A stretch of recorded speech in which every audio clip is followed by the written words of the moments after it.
Welcome to Topsail kayak fishing. So this video is going to be a follow-up to the one I posted previously.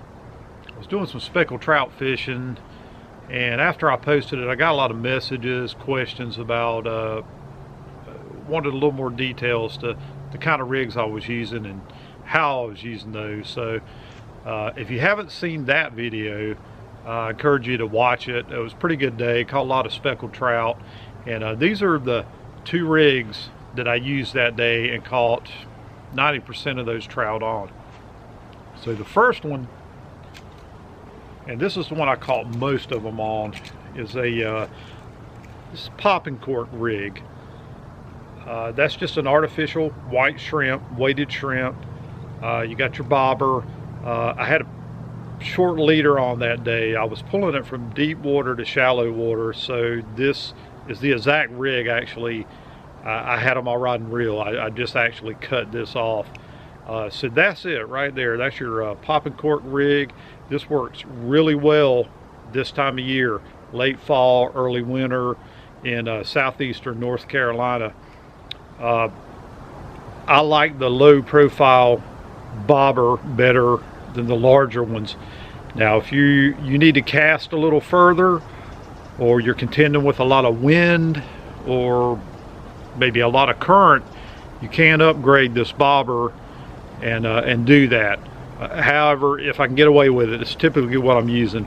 Also, as light a weighted shrimp as you can get away with. This is again is a quarter ounce and does pretty well most of the time.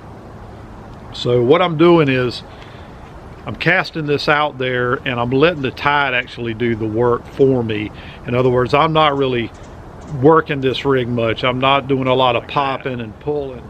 That day it was hard to see in the video because I was casting so far out there, but that's what was happening. I was casting, just letting it sit, bob along, and typically if I was in that zone, that's where they were going to hit it. Once I got outside of the zone where they were stacked up, it was kind of no bites. But this is a really good rig this time of year. You can also rig different artificial baits under this popping cork rig and do a lot for you. Down here I don't see that many people use this rig, and I'm not sure why, but if I had to bring one rig, one bait, artificial bait this time of year, this is what it would be for me. I can't tell you how many trout I've caught on this. If you do decide to use it, you may have to give it a try 2 or 3 times before you see any results. Again, this is, for me, moving waters when I like to use this.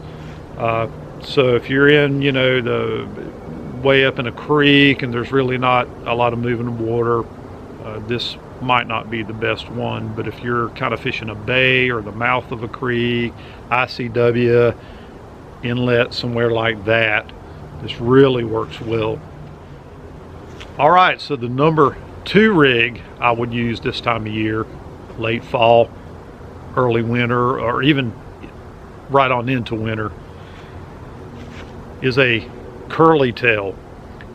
This is also one I cut off my rod and reel, and I landed quite a few nice trout on this in that video. This, I believe, is a open and night color, and it's got a real nice action, that curly tail right there. That's going to be a 1/8 ounce jig head. That's what I have that on. Fluorocarbon leader.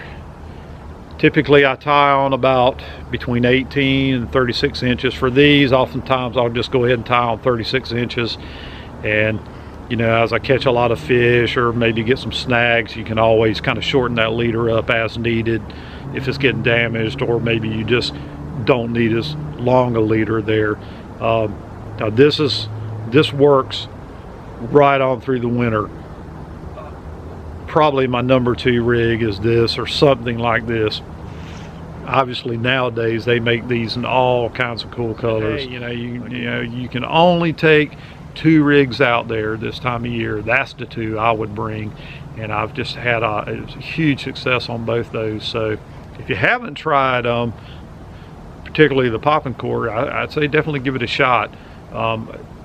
again, I don't see a lot of people down here using it as much, and I run into people a lot.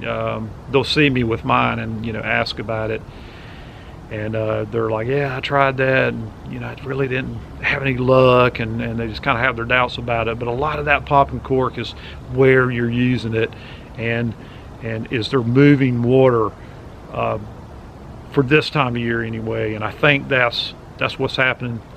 Folks are not using it, they're not applying it properly, so they're using it maybe in still water or somewhere where it's just not moving around a lot, and they're popping, moving that cork, and it's just not having the same results. Now you'll still pick a few up, but if they're in numbers inshore, that's just a hard rig to beat, in my opinion. So